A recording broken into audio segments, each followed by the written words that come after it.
বিপিন পড়িল মহা মুশকিলে। কামিনী যখন মারা গেল তখন রাত 1:30টার কম নয়। মৃতদেহ ফেলিয়াই বা কোথায় সে যায় এখন? বাধ্য হইয়া ভোর পর্যন্ত অপেক্ষা করিতেই হইল। বৃদ্ধার মৃতদেহ সে এইভাবে ফেলিয়া যাইতে পারিবে না। মনে মনে সে মায়ের মতোই ভালোবাসিত কামিনীকে। ভোর হইল, কাক কোকিল ডাকিয়া উঠিতেই বিপিন গিয়া হাঁক ডাক করিয়া লোকজন উঠাইল। পাঁচু কাল অনেক রাত্রে রানাঘাট হইতে কমলা লেবু লইয়া ফিরিয়াছিল, সকালে দিতে আসিতেছিল, পথে দেখা। তাহাকে পাঠাইয়া ওপাড়া হইতে গোয়ালার পুরোহিত বামনদাস চক্রবর্তীকে আনাইল। এসব পাড়াগায়ে প্রাচিত্তির না করাইলে মরা কেহ ছুঁইবে না, বিপিন জানে। কামিনীর আপনার বলিতে কেহ ছিল না। দূর সম্পর্কের এক বোনপো আছে রানাঘাটে, তাহাকে খবর দিবার জন্য লোক পাঠাইল। তাহাকে দিয়াই শ্রাদ্ধ করাইতে হইবে। সব কাজ শেষ করাইয়া দাহ করিতে বেলা 1টা বাজিল। কাছারি ফিরিয়া দেখিল পলাশপুর হইতে জমিদারবাবুর পত্র লইয়া লোক আসিয়া বসিয়া আছে। নানা রকমের কাজের তাগাদা চিঠির মধ্যে, বিশেষ করিয়া টাকার তাগাদা। 30টি টাকা এই লোকের হাতে যেন আজই পাঠানো হয়। লোকটাকে বিপিন বলিল, আজ কাছারিতে থাকো, এখন টাকা অবেলায় কোথায় পাবো? কাল যাবে, দেখি নরহরি দাসকে বলে। লোকটা আর একখানি ক্ষুদ্র খামের চিঠি বাহির করিয়া বিপিনের হাতে দিয়া বলিল, মনে ছিল না নায়েববাবু, দিদিমণি এই চিঠিখানা আপনাকে দিতে বলেছিলেন। আমি যখন আসি খিড়কি দোরের পথে এসে দিয়ে গেলেন। মানির চিঠি? কখনো তো সে বিপিনদাকে চিঠি দেয়নি। কি লিখেছে মানি?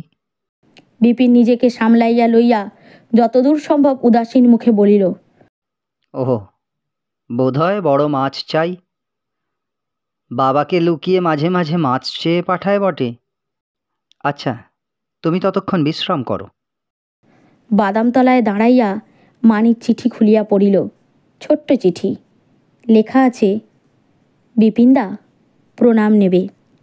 অনেক দিন গিয়েছ, আদায়পত্র কেমন হচ্ছে? নায়েবির কাজে যেন গলদ না হয়। তাগাদাপত্র ঠিক মতো হচ্ছে তো? নইলে কৈফিয়ত তলব করব, মনে থাকে যেন। আমিও জমিদারের মেয়ে। আরেকটি বিশেষ কথা, আমি এই মাসেই চলে যাব। আমার ছোট দেওরের বিয়ের হঠাৎ ঠিক হয়েছে। যাবার আগে তুমি অবশ্যই একবার এসে আমার সঙ্গে দেখা করে যাবে। একবার এসেই না হয় চলে যেও, কিন্তু আসা চাই। আবার কবে আসবো তার ঠিকানা নেই। চিঠির কথা কাউকে বলো না। ইতি, মানি। পরদিন অনাদিবাবুর লোক বিপিনের একখানা চিঠি লইয়া চলিয়া গেল। তাহাতে বিপিন লিখিল, টাকা আদায় হইলেই কাল কিংবা পরশু নাগাদ সে নিজে লইয়া যাইতেছে। মানির সঙ্গে দেখা করিবার এই উত্তম সুযোগ। সন্ধ্যা হইল। বাদাম গাছের পাতায় হাওয়া লাগিয়া এক প্রকার শব্দ হইতেছে। অন্ধকার রাত্রি, জ্যোৎস্না উঠিবার দেরি আছে। কামিনীর মৃত্যু বিপিনের মনে বিষাদের রেখাপাত করিয়াছে। পুরাতন দিনের সঙ্গে ওই একটি যোগসূত্র ছিন্ন হইয়া গেল চিরকালের জন্য। আজ তাহার মনে হইল, এই প্রবাসে বৃদ্ধা তাহার সুখ দুঃখ যত বুঝিত, এত আর কে বুঝিত? তাহার খাওয়ার কষ্ট, শোয়ার কষ্ট হইলে কামিনীর মনে তাহা বাজিত। সাধ্যমতো চেষ্টা করিত সে কষ্ট দূর করিতে। টাকার দরকার হইলে বিপিন যদি হাত পাতিত, কামিনী তাহাকে বিমুখ করিত না কখনো। গতবার যে 50টি টাকা সে ধার দিয়াছিল, একবার দুইবার চাওয়া মাত্র সে দেনা বিপিন শোধ করে নাই। পুত্রহীনা বৃদ্ধা তাহাকে সন্তানের মতোই স্নেহ করিত। তাহার বাবার কথা উঠিলে বৃদ্ধার কোনো কথা বলিতে ভালোবাসিত না। কতবার এ ব্যাপার বিপিন লক্ষ্য করিয়াছে।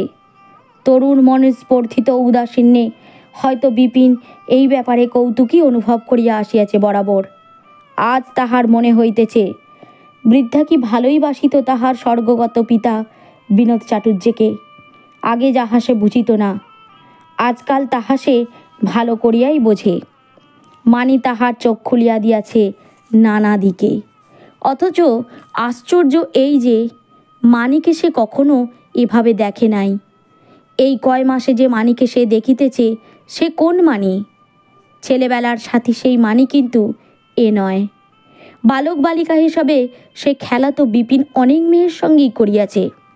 অন্য 5টা ছেলেবেলার সঙ্গিনী মেয়ের সহিত যেমন ভাব হয়, মানির সহিত তাহার বেশি কিছু হয় নাই।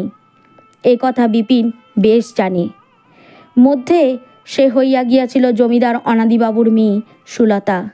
তখন কলিকাতায় থাকিয়া কোন মেয়ে স্কুলে মানি পড়িত? খুব সম্ভব ম্যাট্রিক পাসও করিয়াছিল।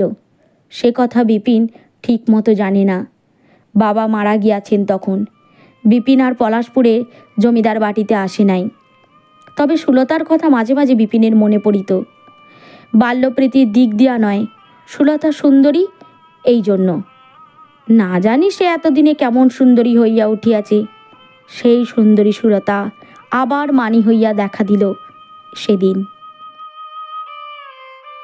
টাকা জোগাড় করিতে পারিলেই পলাশপুর জমিদারের বাড়ি যাওয়া যায়। কিন্তু এখনও এমন টাকা জোগাড় হয় নাই যাহা হাতে করিয়া সেখানে যাওয়া চলে। এদিকে বেশি দেরি হইলে যদি মানি চলিয়া যায়। কামিনী মাসি থাকিলে এসব সময়ে সাহায্য করিত। উপায় অন্য কিছু না দেখিয়া নরহরি মুচিকে সন্ধ্যার পর ডাকাইয়া পাঠাইল। নরহরি আসিয়া প্রণাম করিয়া বলিল, লায় মশাই, কি জন্য ডেকেছ? দণ্ডবত হই। এসো নরহরি, এসো বসো। গোটাকুড়ি টাকা কাল যেখান থেকে পারো দিতেই হবে। জমিদারবাবু চেয়েছেন, নিয়ে যেতে হবে। নরহরি চিন্তিত মুখে বলিল, তাই তো, বিষম হ্যাঙ্গানামায় ফেললেন যে।